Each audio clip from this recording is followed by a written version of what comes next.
hopefully close to the first volume of Zipman, so I can actually get a cover to put at the spot instead of the color page from chapter. But now we've got these bad guys. I don't think any of them have been given names yet, from the guys that have zipped down. But now we have no, I said Yuji. I almost got, we got Kaname going up against this first one, who's like this character in like this big muscular woman suit. I'm fully expecting when that suit opens for it to be a loli who really just wanted to be like a tall chick. But actually, I really liked her whole like character set. Like she's got like these pipes on this like case on her back that it's like a super speed mega high-tech 3D printer that just gives her like fuck all gigantic weapons, which I love that idea. I think having a 3D printer using weapons master character is really neat. I think that's absolutely just a fun idea. It perfectly lays out this just like, oh look, I have a big arsenal. I'm a character who just uses massive weapons. How is this gonna go? Oh, it's just a 3D printer, don't worry about it. All the parts are being created in real time, and it's got some weird pipes that are, fueling the material to it. I love that. I think that's really fun. The first thing she gets is just this massive axe, and instantly throws it. I was like, this is her weapon. Like, why is she instantly gonna get rid of it? And it's like, oh no, it's got a whole slew more. And they got the other. Well, you got the three. You got the fire dude, and then you got like the little cat person, and then the big dinosaur guy. They're all just kind of watching. I really like that the main one is, he's got China all dressed up and in this chair, and it's like, if you want to save the princess, you gotta defeat all this.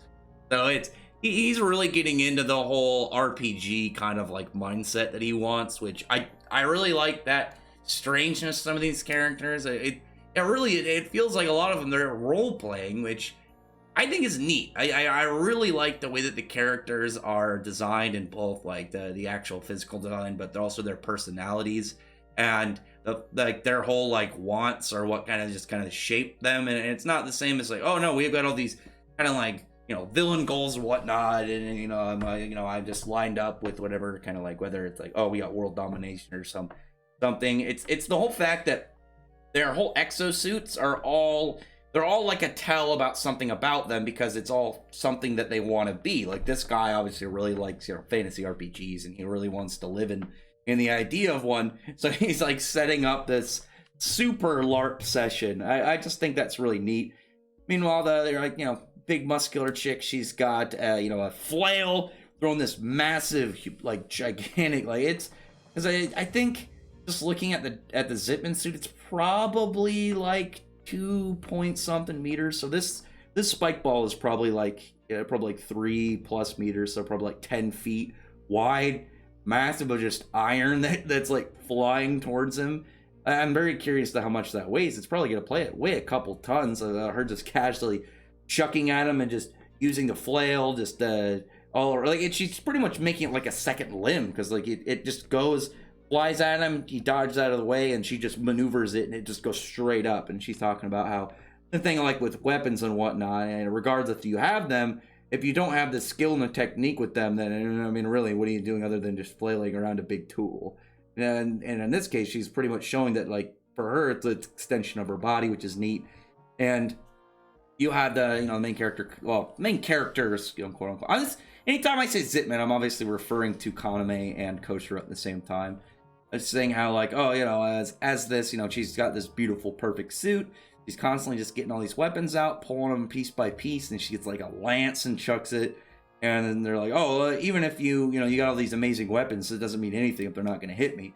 But bam, she lands the chain around it, and then has this beautiful great sword, this massive blade. It's got like these like nice like saw teeth to it. It's got rocket engines on it to increase it, and she's saying how it makes it 100 times faster.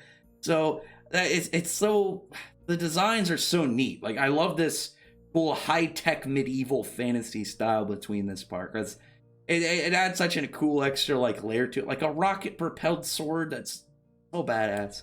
And you have Kaname, and then Zipman suit. He catches. Well, again, I was gonna say Zipman is referred to both, but specifically Kaname, of the way he describes it, he's like, he catches the sword, which You know, it's one of those things that you can kind of see, like, oh yeah, you know, they catch the blade. I can see that happening for like the character. You know, he's got like enhanced stats and whatnot. But the way it's described, because of his whole like want to be a pretty much a stunt character on a TV show, he wants to play a fictional character. He's like all these times training where I caught a sword like finally paid off, and it just like shows him, and he's got like China and his brother and whatnot, and they're just swinging swords at him. He's trying to like time it to catch him, constantly getting hit in the face. He literally trained to have that badass sword catching moment. It wasn't just like, oh, I timed it and I did it. It's no, I worked on this specifically to have the heroic look of somebody ever swings a sword at me, I could catch it like the guys on TV. I love that aspect still about the character. I'm a huge fan of this, like the concepts in Zipman, and that's one of the things I really am hoping like it gets successful, it crosses and doesn't get the axe, because like we're still in the early stages, but like even everything that's all set out, like just in like a lot of concepts in the series, I think is great. I love the ideas that the authors put out, the fact that he's able to have this like all these skills specifically because he wanted to like play one of these characters on TV. Like it's oh yeah, I can catch these swords because I literally just wanted to have a badass scene where I could catch this since I was a child. And now it's, you know, he's got one of the people down, he ripped the zipper off, so I'm wondering what this extra zipper will do, if it's gonna, you know, maybe give him some form of like weapon insertment or something. Because it's not like, it'd be weird if it'd be like, because it's got to be something. I mean, if he ripped it off, it's gotta, you know, well, zipping into a spot, give him a new weapon. Would it maybe give him some armament, like a, you know, a big flail? I'm wondering what weapon would be the best for him. Maybe the flail or like a giant hammer or something, because he's a big guy. I think he'd look cooler with like a you know, a big, just a massive mace, like a giant warhammer. So I figured that this girl was gonna lose in this chapter because you have it's 1v4, and it's probably gonna be the next chapter. You're gonna get maybe like the little mouse guy who seems cowardly, maybe him versus the big guy, or like the big dinosaur dude, and maybe like the big dinosaur guy will just be kind of like easily beaten too, and maybe the mouse guy will be much more dangerous. You know, it's like, oh, he's the, you know, quote unquote weaker cowardly one, and it's really just supposed to just surprise you. It's built up, he's weak, but his personality wise he's weak, but in reality, like, he's got one of the better suits.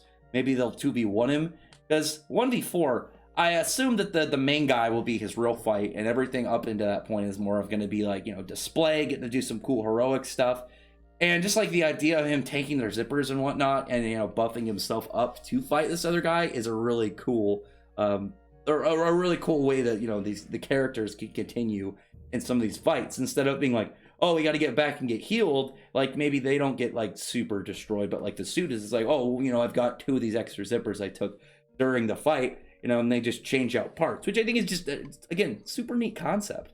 Other than that, comment below, tell me your thoughts are about this series so far. Like I said, it's still very early stages. Like as I've mentioned before, a lot of the first chapters generally, I know there's some series that break away from it, but, you know, you got to get establishment. You got to, you know, try and get people to like the main character. You got to get the bad guys all worked out and whatnot. And you really just got to be like, hey, you know, we got all these things set up. So if, you know, you enjoy it, you know, keep following it. And maybe you'll see more of these things kind of develop. I'm definitely going to keep following it because I think that the author has a lot of really good ideas that I want to see, like, you know, flourished and just all around fully utilized. But other than that, comment below. Tell me your thoughts about this. And I'd really appreciate thumbs up the video. Friend the like button and subscribe button. And check out my other videos. Other than that, I appreciate everyone who's already subscribed, and thank you all for listening. Bye.